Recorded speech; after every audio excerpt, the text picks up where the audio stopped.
અને હમણાં તો શક્તિ સામે વાંધો પીડ્યો છે. સમજે વિનાનો પાડે છે, સમજીને પાડે છે, એ નથી સમજે. બાળ ભગવાન ક્યાંય નથી, મહિલા ભગવાન ક્યાંય નથી.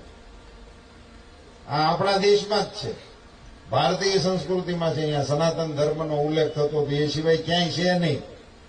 બાળ ભગવાન ક્યાંય ન હોય, મહિલા ભગવાન ક્યાંય ન હોય. આપણે અહીંયા જગદંબાઓ હોય, નવદી એની આખી ઉપાસનાનું પર્વ આપણે ત્યાં હાલે. અને હમણાં તો શક્તિ સામે વાંધો પીડ્યો છે. સમજે વિનાનો પાડે છે, સમજીને પાડે છે, એ નથી સમજે. ઓકે, શક્તિની ઉપાસના કરવાનું કીધું તો એની શક્તિ પકડી, એની સામે થયો છે.